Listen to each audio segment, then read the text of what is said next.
Good evening, everyone. Good evening. Thank you for coming. It's a pleasure having everyone with us.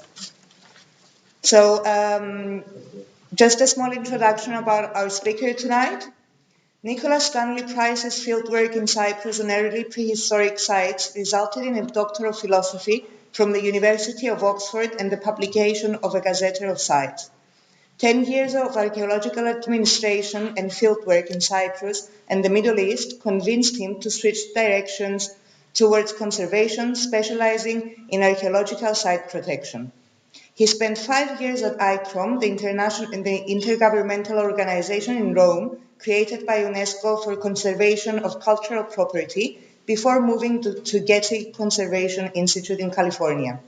After setting up a new MA, which is still thriving, in archaeological site management at University College London, he returned to ICCROM as Director General. He still lives in Rome, but he's here tonight with us.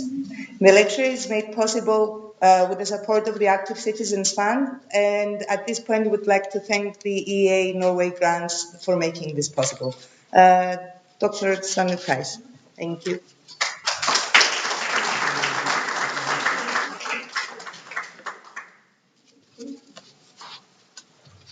Good evening, everybody. Thank you, Maria, for your introduction, and my thanks also to Rita for inviting me to give this talk, and for much help with images from this remarkable collection here in the center, which she's allowed me to use for various purposes during the last few years. So my great thanks to her, and also thank you to all of you for coming tonight. Now, my subject here is or the subject in particular, John Hilton. His name is not that well known in Cyprus, but he was the first Director of Antiquities. And his name is not well known because he didn't last very long, but he lasted longer than popular imagination. And I want to try and rectify that image a little this evening by giving credit where credit is due, because I think John Hilton, in his short time as Director of Antiquities, achieved really quite a lot and laid some of the foundations for the Department of Antiquities. So the subject is John Hilton and his dismissal. And I also rather rashly put in the title Colonial Society. And let me explain why. That's because, to me, many of the reasons whereby John Hilton did not fit in came about through the conventions of colonial society, what he was expected to do, how he was expected to behave, not only he, but also his wife who came with him. And that was even specified as one of the reasons that they asked him to leave. When I say they, I'm talking about the Governor of Cyprus at that time. Now, a lot of these events, particularly because of these changes of director right at the start, depend very much on chronology, getting the chronology right of these different changes. And as we go through the talk, you'll see every now and then I simply put in a screen of chronology just so that it's clear where we are. Now, the Hiltons arrived in Cyprus November 1934. I will explain in a moment how he was chosen. And on the left, you see a poster which they designed on Christmas Day in 1935 to promote tourism in Famagusta. And you see on the right the Hiltons together from family collection. Peggy Hilton, his wife, was trained in art at the Slade College in London, and she apparently did several drawings and paintings while she was in Cyprus, but I've never seen any trace of them. So I've not had a chance to see what her skills were like. Now, the background to the creation of the Department of Antiquities was explained very well about 20 years ago by Charlotte Rouchet at King's College London. I'm building on her work. She was using family archives of her own family, as well as official records. So I'm building on her work, but in particular, I'm taking advantage of John Hilton's own archives, which are now at King's College London too. And not only are there his letters and some of his reports and things, but he also, late in life, used a lot of the family letters that they had written in the 1930s to put together a memoir. It's never been published. It's sitting there in the archives, but I hope one day to perhaps make a sort of edited version of this memoir, which gives a very interesting picture of life as an expatriate in Cyprus in the 1930s. So, as I say, they were both artistic, maybe in some views at the time they were seen as rather bohemian, which is why they may not have fitted in exactly with colonial conventions.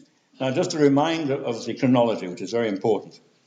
Porphyrios Dikios, who had studied in Athens, Athens, Liverpool, and Paris, returned to Cyprus in 1929 and became the assistant curator of the Cyprus Museum. He had been sent abroad with that particularly in mind to take over the job of assistant curator. And then in 1931, he took over from Menelaos Markidis, who resigned on the grounds of his ill health. And in 1932, Dikios is officially appointed the curator of the Cyprus Museum.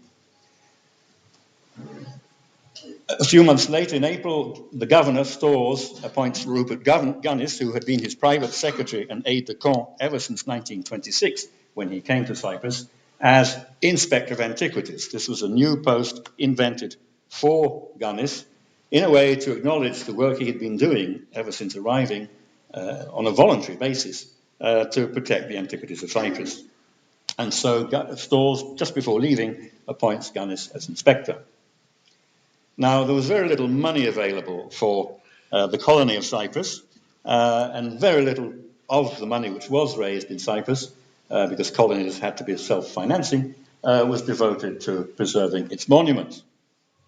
And after a number of people had reported on the bad state of the monuments in Cyprus, Viscount Mersey, who had never actually visited the island himself, created a committee to raise funds in Britain, and he was successful in doing that. And from 1934, 1935 onwards, the committee sends a small sum of money, beginning £1,200, to support preservation of monuments in Cyprus. And at the end of that year, in the same month, in fact, George Jeffrey, who had been the curator of ancient monuments for many, many years, and who has been studied in detail, thanks to his diaries, by Despot Pilidis, who's in the audience tonight, finally retired after a long, long career devoted to preserving the monuments of Cyprus, and he was not replaced as such.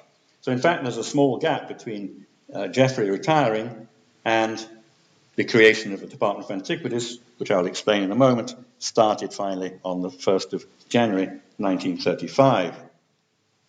Also, the final item there, because of all these reports in Britain about the state of the monuments in Cyprus, they appointed Piers and Hill, who I will explain, Sir Charles Piers, who was the Chief Inspector of Ancient Monuments in England, and Sir George Hill, Director of the British Museum, to come to Cyprus to do an assessment of the situation, why were the monuments in such a bad state, and in particular, was the Antiquities Law, which went back to 1905, up to the task of looking after the antiquities of Cyprus. As one indication of there being very little money available in the budget here for antiquities, they couldn't even raise sufficient money in Cyprus to pay the expenses of Sir Charles Piers, £150. George Hill was paid, his expenses were paid by the British Museum. And the governor at the time, Stubbs, said, we can't pay for the expenses of this man. So in fact, the committee set up by Viscount Mersey said they would pay his expenses instead.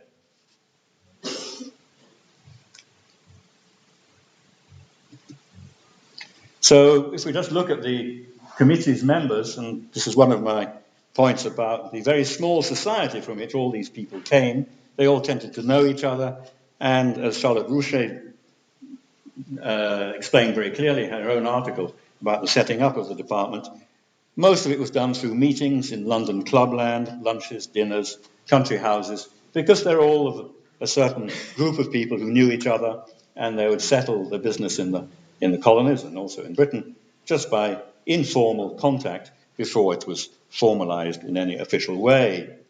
And I just think it's interesting to point out how many of these people were all old Etonians. Many of them knew each other, and Rupert Gunnis himself also was an old Etonian and knew most of the members of the committee as friends.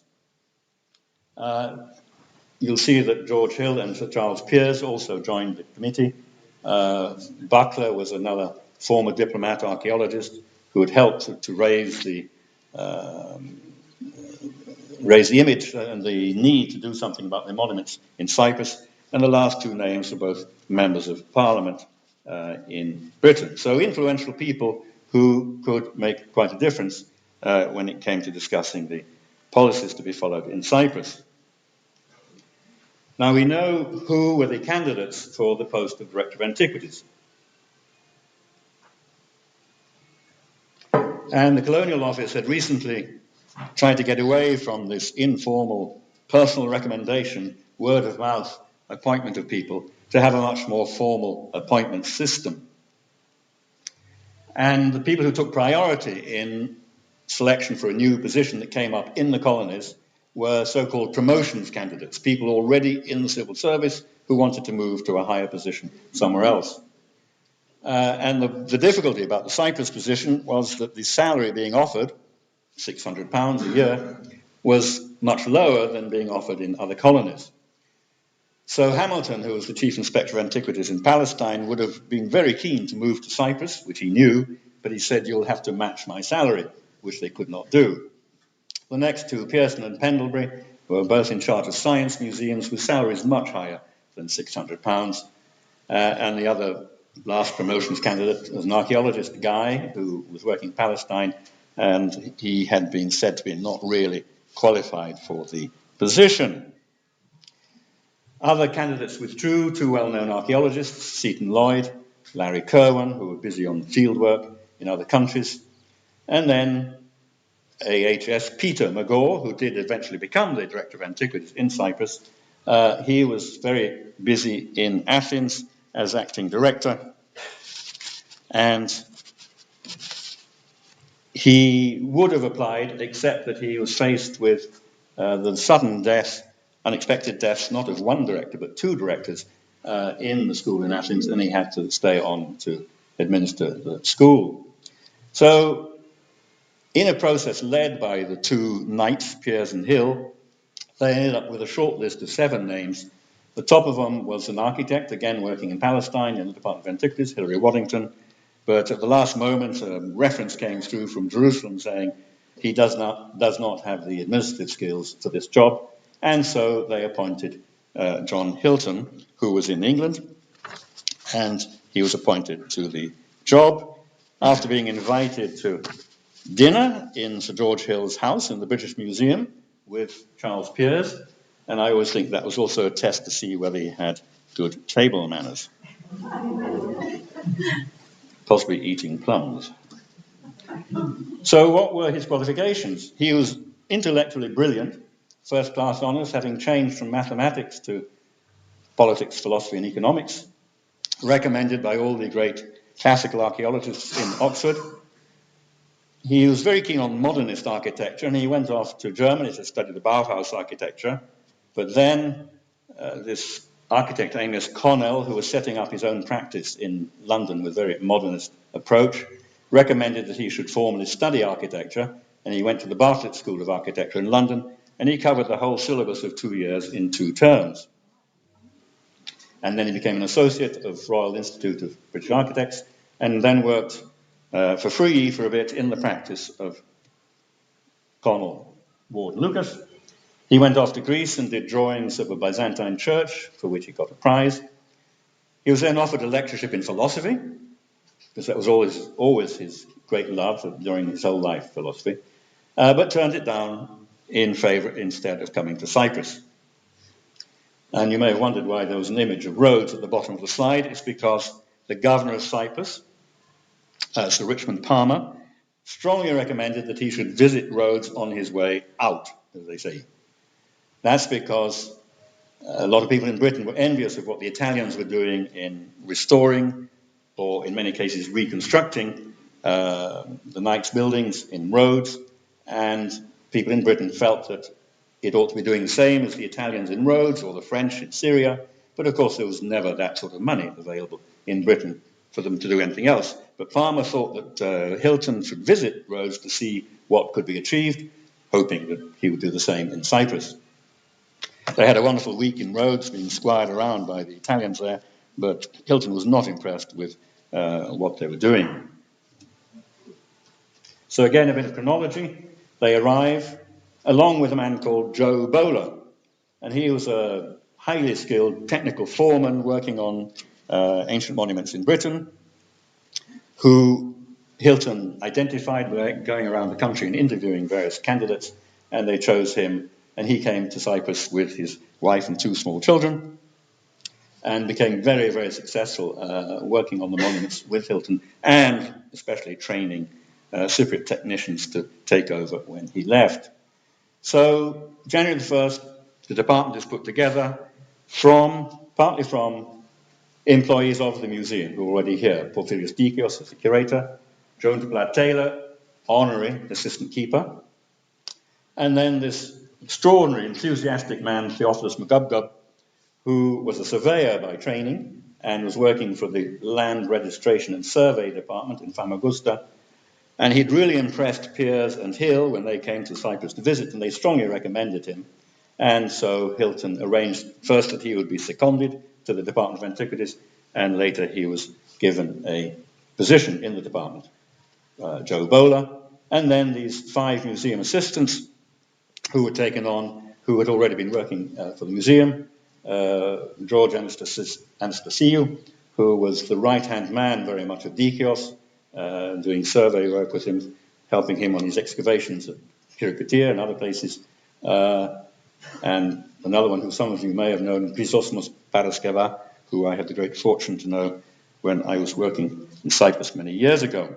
So the beginnings of a staff, as much as the budget would allow, of positions and other volunteers like Joan de Plat Taylor. So that's starting on January the 1st, but the new Antiquities law, which refers to what the department should be doing, was not approved until the end of the year, the very last day of the year. So poor John Hilton comes in needing to set up a department implementing what is going to be in the law without the law having been approved. Not an easy situation. And of course, he was given temporary permission to act, since he did not yet have the authority under the law.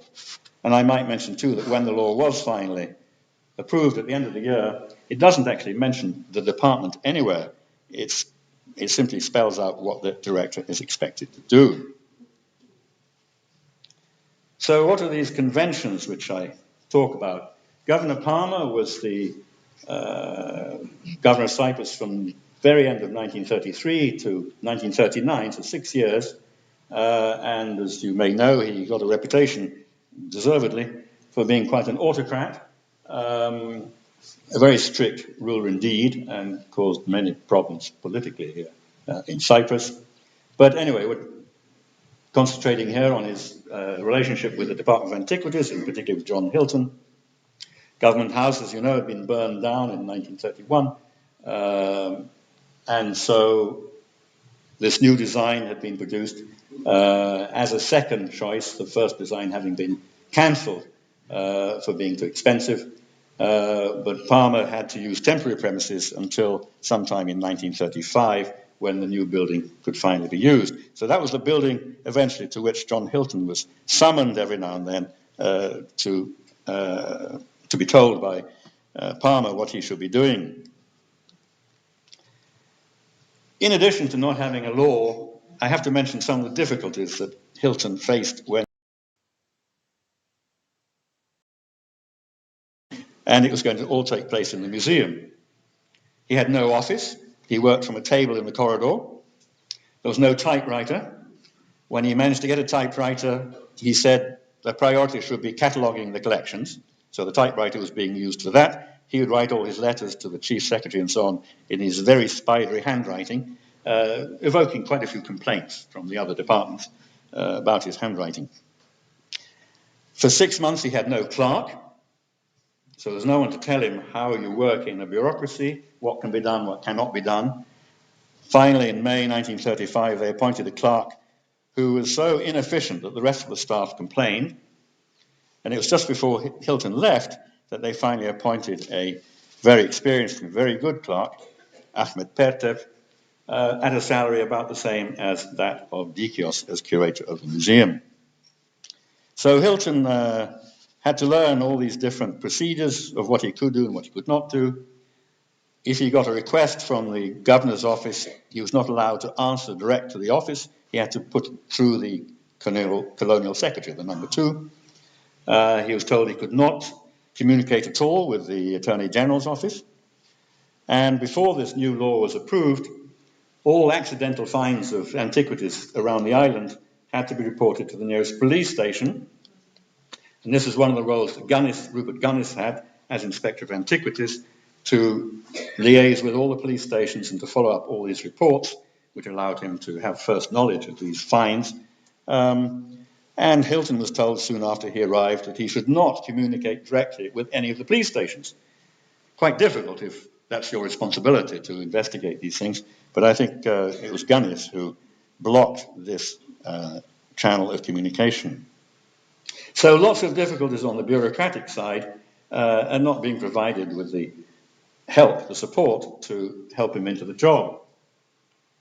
And then there were all the conventions of colonial society, which the Hiltons, as a slightly bohemian artistic couple, found difficult. They wished to adapt and to follow them, even if they didn't think them really very sensible, but they certainly made their errors in that way, and social gaffes. For instance, John Hilton went to a very busy government reception and failed to sign the visitor's book. For that, he was not just reported in Nicosia, they sent the report to the Colonial Office in London. It was that serious. What else? Peggy Hilton, too, failed to wear white gloves going to a government reception. And she volunteered to work with some charitable cause. And so she started telephoning from the telephone in the museum, because they didn't have one at home, to various ladies would they support it. And she was reprimanded for telephoning a lady to whom she had not been introduced.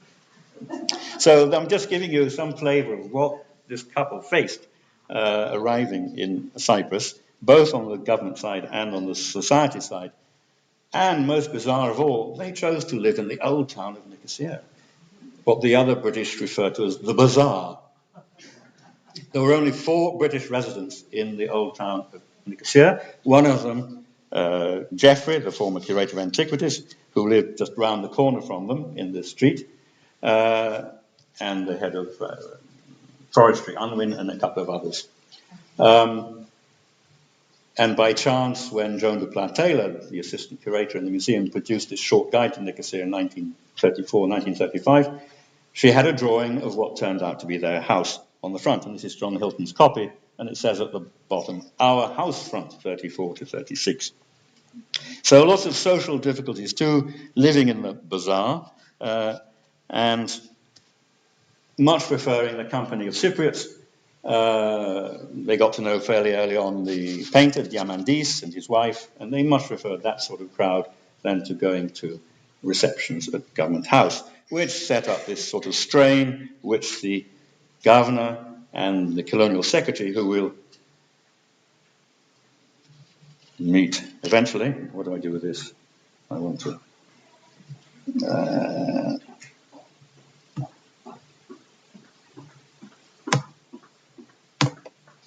There's a glitch.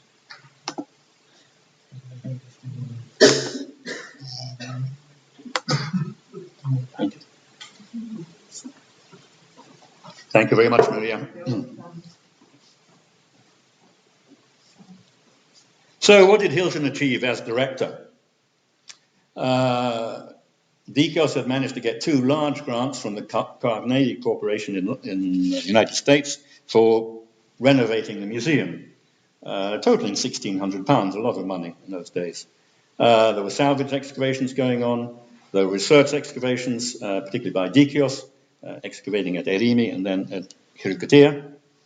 And then there were the foreign archaeologists negotiating with them, giving them permits and so on. You see examples of the two who were working at that time, Schaeffer at Enkomi and Hill at Kourion, who had also been working earlier at Lapithos and was negotiating about having the finds available to study.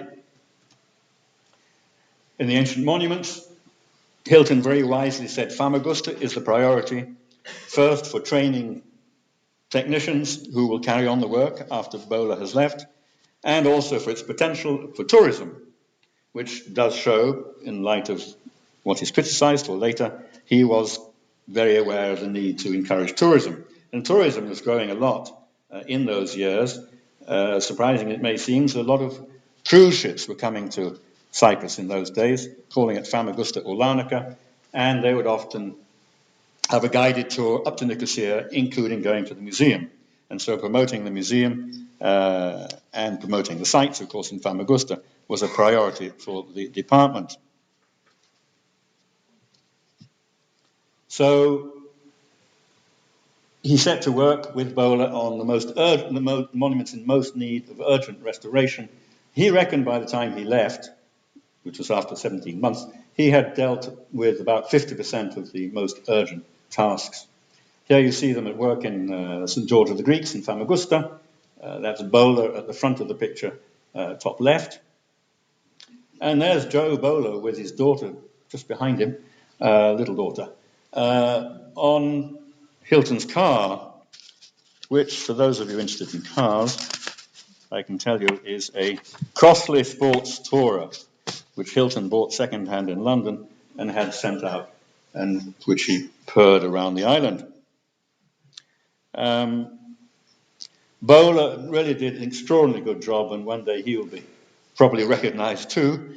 John Hilton, at the end of a long, long career, which I will explain later, not in archaeology or architecture, said that when he was writing this memoir, he said that he thought Bola was one of the most, let me get it right, one of the best men I have ever known.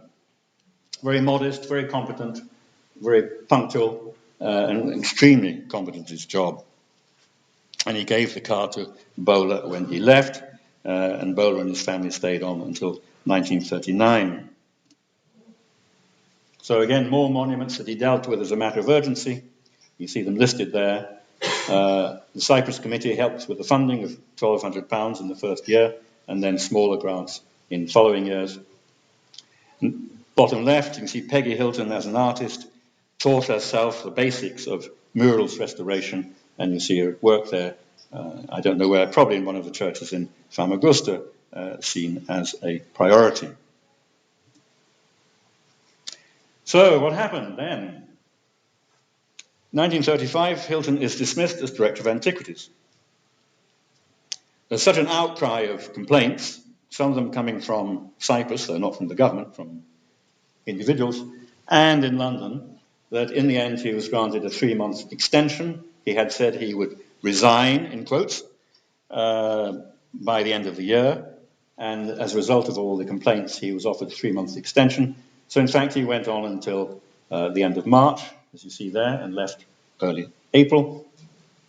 Also, Rupert Gunnis's post as Inspector of Antiquities was abolished under pressure from London. I can't explain why now, but if you can bear it, I'm giving another lecture on Thursday evening at Kari, where I'm going to be talking about Rupert Gunnis's time in Cyprus, what he did as Inspector of Antiquities, why his post was abolished, and also why he left the island in a hurry several years later. So Hilton leaves end of March. Porphyrios Dikos takes over as the acting director, and then the name you may well have heard of, Peter McGaw, took over as Director of Antiquities in July 1936, which he continued until 1959. So long tenure and achieving a huge amount for the Department of Antiquities.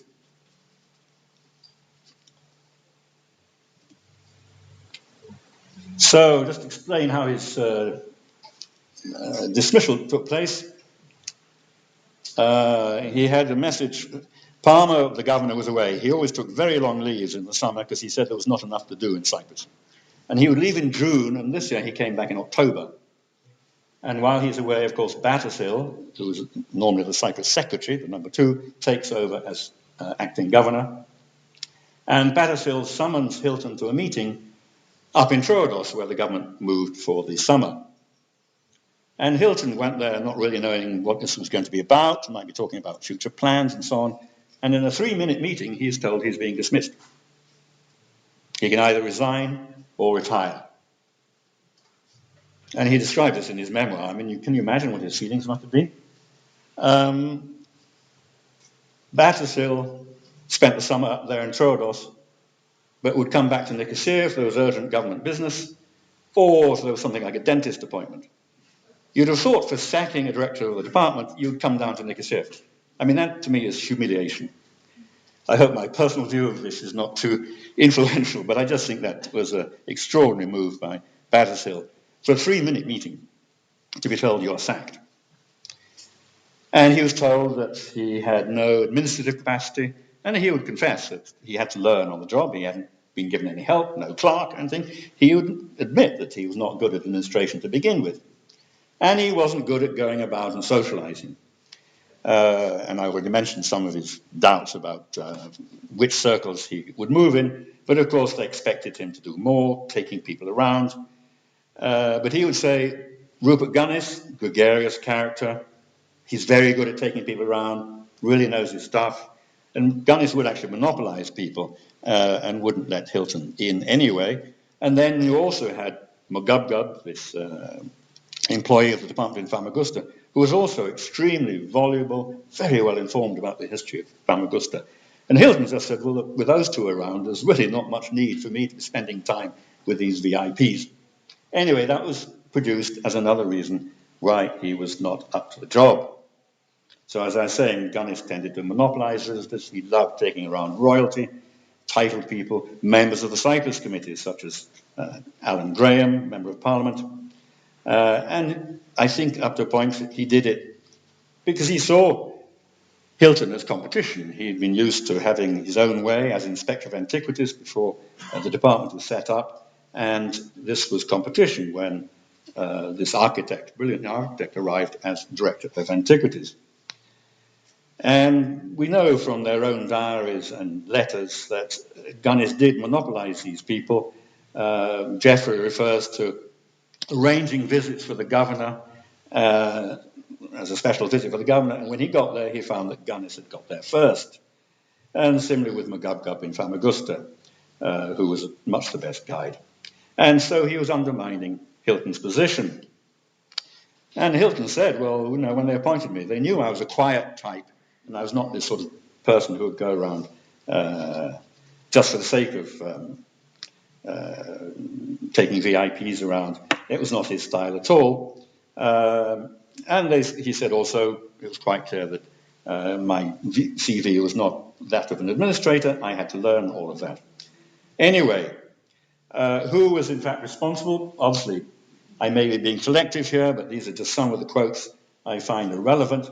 They're the famous couple sitting on a stone on the left. Clearly, Palmer was aware that most people were saying Gunnis is behind this. I do not think this is really the case. Gunnis was merely one, perhaps the most vocal, of the various people whom Hilton contrived to antagonize. So at least it was on the record that Gunnis's name was very much associated with the fact that Hilton was now dismissed.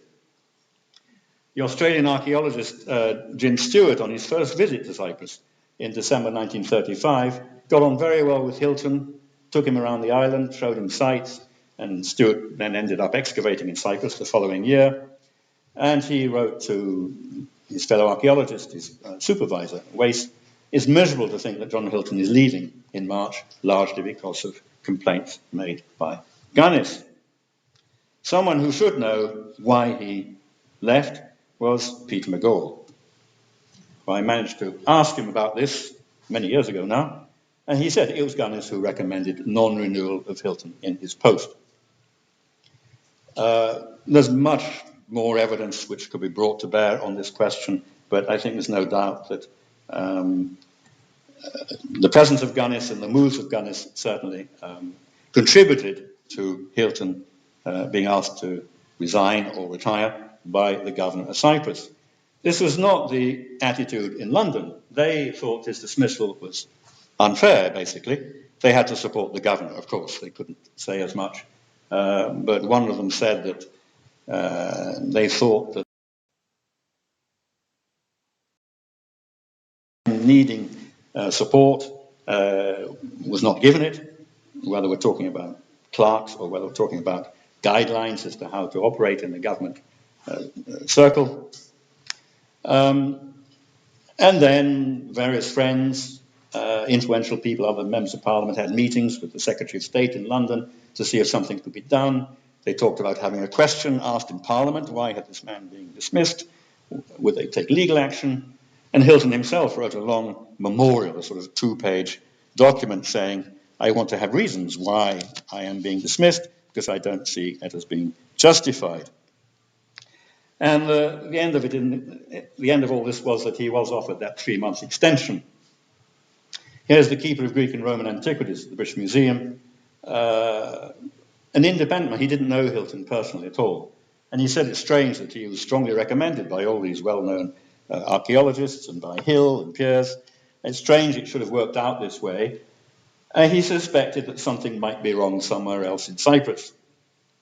And he then goes on, not mentioning Gunnis by name, but he's referring to the uncertain reputation that Gunnis had in the island at the time, and believes that he will be offered an extension, which indeed he was. And in Cyprus too, for instance, the Director of Public Works, who had said he'd seen more of Hilton's work than perhaps anybody else, there was absolutely no question at all. His technical work was superb, and he achieved a huge amount, and mentioned that he'd had no administrative support whatsoever.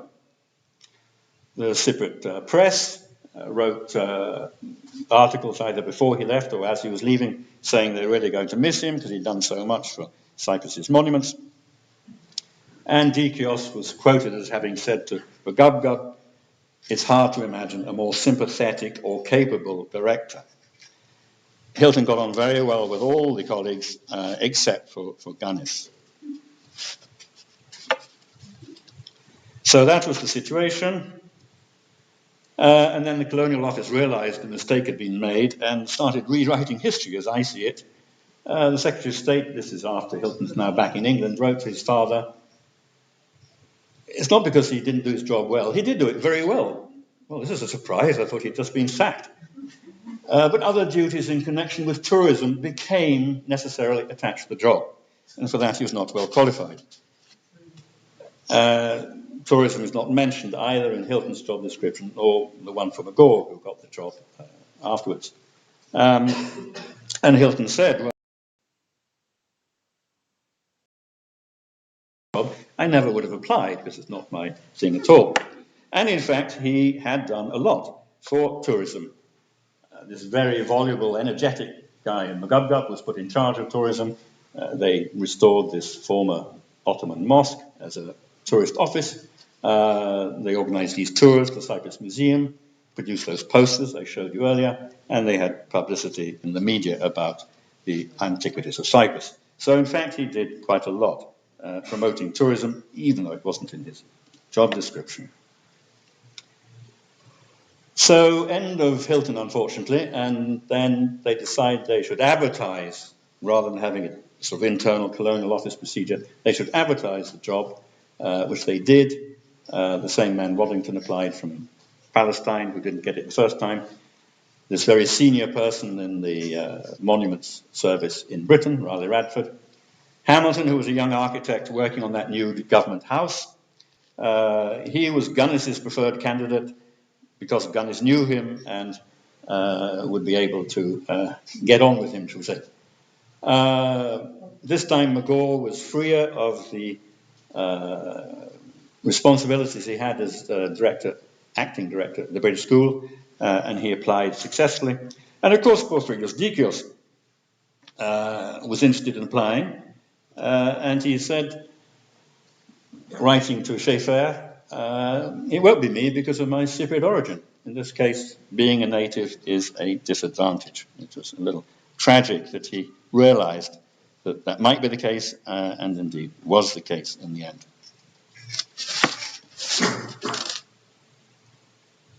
So Governor Palmer, who had defended him as not really having been responsible for the dismissal, changed his mind about the man just before he left Cyprus.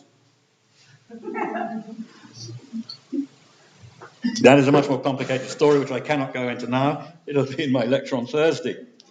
But that's fairly blunt writing in an official memorandum signed by the governor, his considered view of Rupert Gunnis, and he may therefore have changed his mind a bit about the extent to which he might have been responsible for Hilton's dismissal. As I said, John Hilton got on very well with all his colleagues. This is his farewell picnic, which is somewhere on a bay on the north coast. And you see Magubgub Indianos, who was the Cypriot translator-interpreter who was assigned to the department during Hilton's time and later was briefly employed by the department.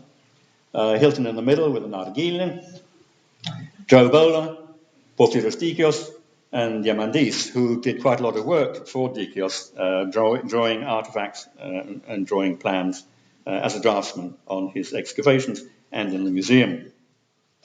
And so Hilton's house contents go up for auction, and they leave in April, as I said. What was his later career? He went back to England without a job. He worked for a little for an architectural practice in Bristol. He designed a modernist house for his mother-in-law. And then with the war, he then joined up with the Royal Engineers and then transferred to the Foreign Office, and the rest of his career was in intelligence. Working in a government environment was exactly what the people in Cyprus said he would never be suited for. And he had two postings, one to Istanbul, one to Athens, where he went with the family. The second one to Istanbul, the late 50s.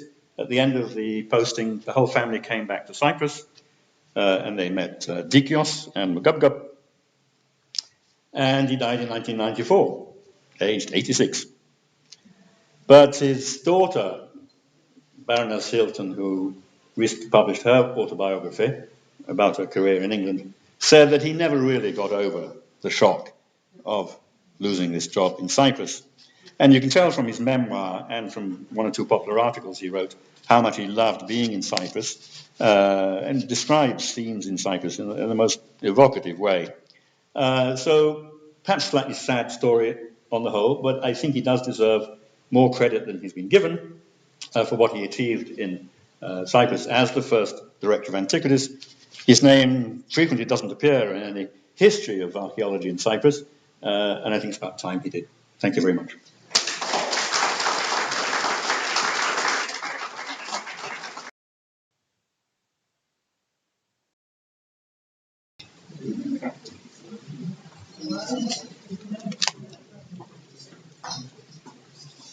Thank you. Thank you, Dr. Stanley-Price. Are there any questions? I was wondering whether he was related to Roger Hilton. Brother of the abstract painter Roger Hilton. And the other question was about the illicit digging excavations, tomb robbers. Was he involved in that? Yeah, as Director of Antiquities, he was responsible for following up all reports of accidental finds around the island, which, before the new law was introduced at the end of 1935, had to be reported to the local police. Already for 3 years, Gunnis, as Inspector of Antiquities, had the job of liaising with all the police, and therefore he had first knowledge of all these accidental finds. And as I said, soon after he came, Hilton was told you should not liaise directly with the police stations, even though it was his responsibility to follow up these reports. Now, I think Gunnis had blocked that because Gunnis was used to doing this work himself. So there was a lot of looting going on, a lot of illicit excavation. Unfortunately, that's often been the case. But the department was now an official presence, along with the Cyprus Museum, which had already existed, with a responsibility for trying to prevent that to happen. And the 1935 law revised that old law of 1905 in many important ways, but both of them were trying to stop this illicit excavation. And I have another question. Yeah. It must, I have known Craxton and all these guys who are all spies. I mean, Casson? Craxton, isn't it? The architect painter.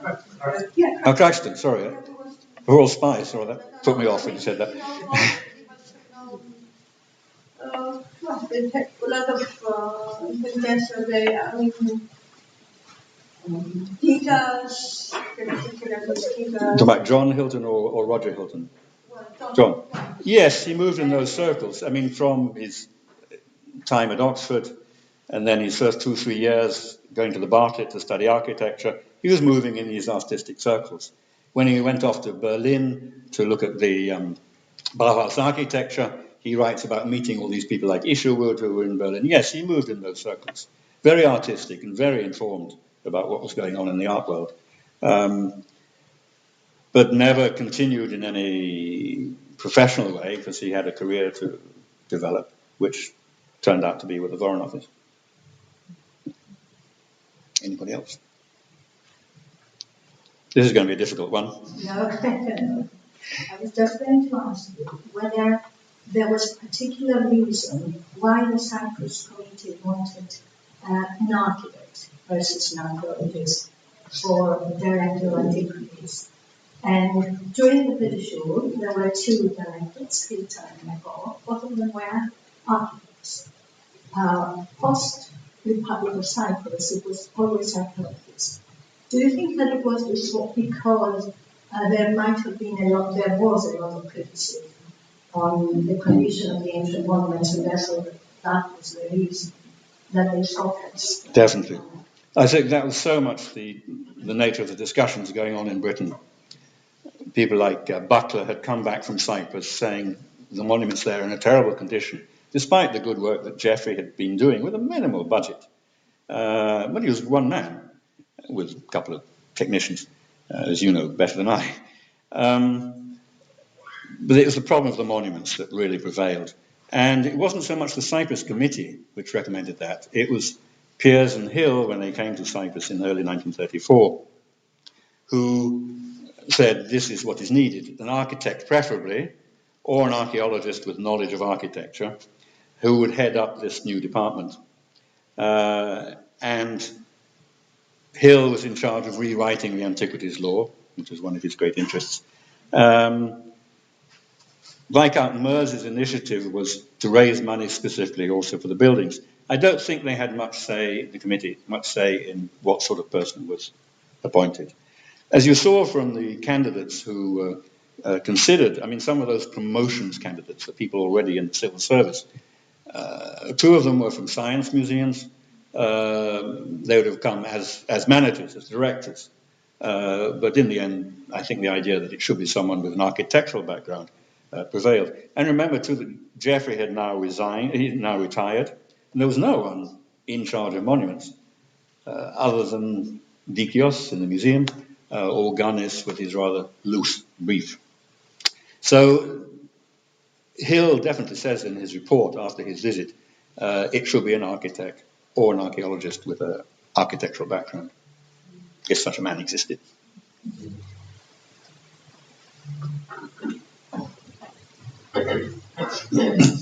First of all, congratulations to your Thank you. presentation. Is there any more bibliography on his work regarding the restoration of the monuments in Cyprus? I'm interested in the minorities. Interested in the minority community. Short answer is yes. I mean, there's a lot of documentation in the Department of Antiquities, which I confess I have not looked at, but I imagine some of our colleagues may have done.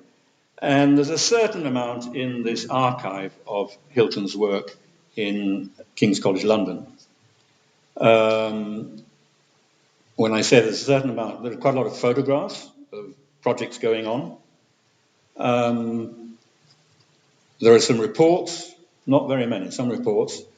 And then there's a lot of correspondence, family correspondence, when he's writing about what they are busy with. So if anybody wanted to work out the chronology of what they were working on at what time, a lot of it would be in his family letters, where he says, I'm going off to Famagusta today to work on St. George of the Greeks.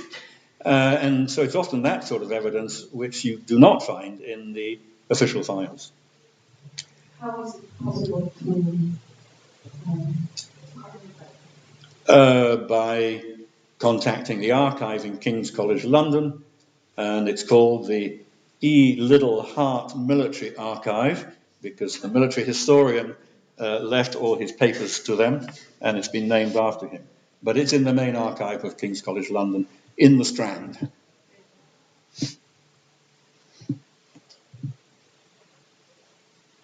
Any more questions? So we finally sure that the poster is John or Peggy? The post is John or Peggy? The poster, the drawing of the poster. as with all married couples, it's a joint work.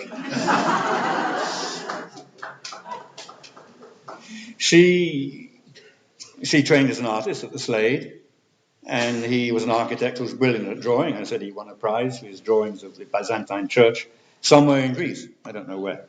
And the only reason I can say that it was by him, and maybe your other one of Larnaca, but I can't prove that, is that in these letters to their family, I think it's Christmas Eve, if not Christmas Day, they say, we have spent the day designing a poster to boost tourism in Famagusta.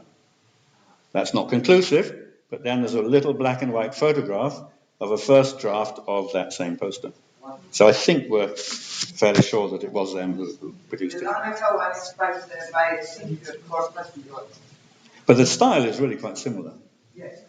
Mm. There's another one of Famagusta. Yeah. Might be. Okay. Well, at least we have one anyway.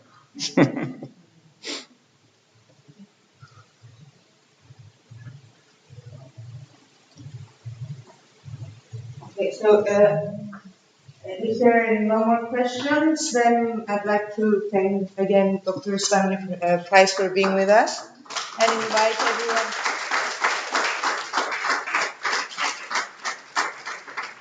everyone for a glass of wine at the reception. Thank you. Thank you.